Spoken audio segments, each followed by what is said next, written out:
Bonjour. Une question. Est-ce que tu sais respirer? Moi, je dis que non. Bon, là, ton mental va peut-être dire ben, n'importe quoi, qu'est-ce qu'elle en sait? Mais la majorité des personnes ne savent pas respirer dans le sens que le cadre de respiration, notre amplitude respiratoire, est plus petite qu'elle ne pourrait l'être. Et ça, c'est vraiment, c'est prouvé. Et c'est aussi, on est nombreux à ne pas respirer dans, voilà, le plus libre, le plus amplement, le plus épanoui, puisqu'on n'a pas une vie, la plupart du temps, épanouie, libre. Voilà, on ne se sent pas comme ça. Notre vie, et même, voilà. Et même si elle est épanouie, il y en a qui ne respirent quand même pas complètement. C'est-à-dire, cette respiration, on se l'est construite depuis qu'on est petit, depuis qu'on est né, puisque c'est ça le premier moment où on respire avec les poumons. Dans le ventre, on respire à travers le cordon ombilical et pas avec les poumons. On se nourrit différemment. On le sait, mais voilà, je vous le redis quand même. Et donc, effectivement, nos poumons, ou notre respiration, c'est la plupart du temps par rapport à l'émotionnel. C'est-à-dire, à la base, normalement, c'est vraiment on respire pleinement. L'enfant, il a une respiration qui continue, j'inspire, j'expire, et normalement dans toute son étendue. Mais en fonction de comment il grandit, de ce qu'il vit émotionnellement, comment il vit ses parents, sa famille, son entourage, respirer et vivre avec les émotions, il va limiter et voilà, fonctionner pareil.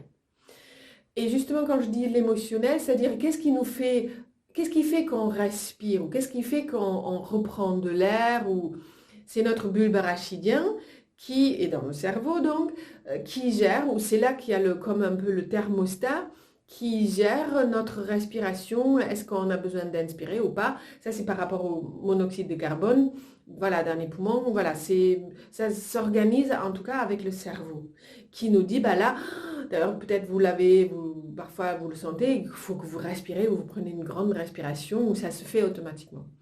Et notre respiration, elle se fait la plupart du temps naturellement, automatiquement, et heureusement. Mais vous avez tous pu observer à ou couper la respiration, ne pas respirer, ou respirer très peu, très superficiel. Et justement, cette respiration de tenir ou de arrêter ou de respirer vraiment peu, c'est au fur et à mesure qu'on se l'est installé parce qu'effectivement, on a plus inspiré que expirer. L'expiration va avec le relâchement.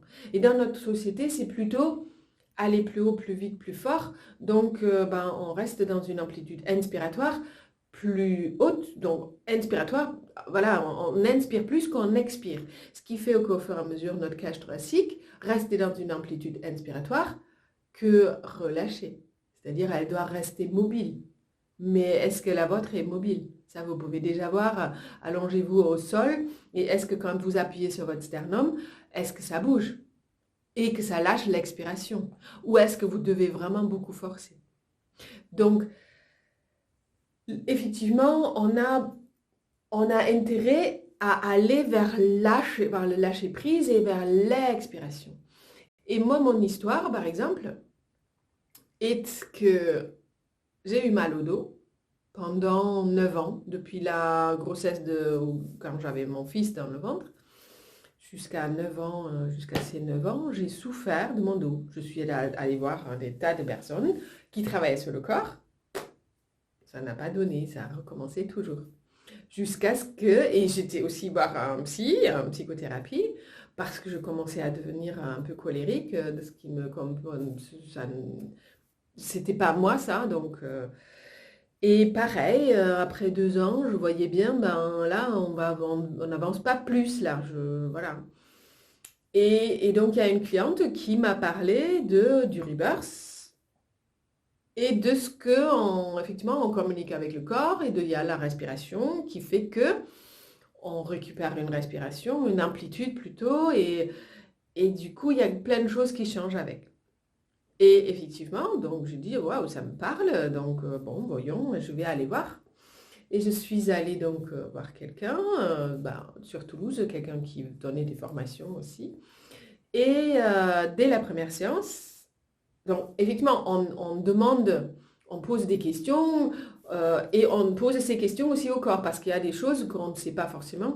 Et dès la première séance, donc effectivement, il y avait des questions qui abordaient, donc par exemple, le désir de mes parents, est-ce qu'ils me désiraient, est-ce que j'étais programmée, est-ce que mon père me voulait, ou par exemple. Et bien là, c'était la grande waouh, ben, on ne m'a jamais posé ces questions-là. Et vu ma réaction par rapport à ça, ou mon corps, et j'ai dit, ben justement, là, c'était là, c'est là la clé. C'est là la clé, il fallait poser, il fallait trouver le truc. Et effectivement, dès la première respiration où elle se passe la bouche ouverte, où je devais ouvrir la bouche et respirer, eh ben, c'était un grand cri, tellement je retenais, tellement, depuis des années, je me retenais, tellement je m'exprimais plus.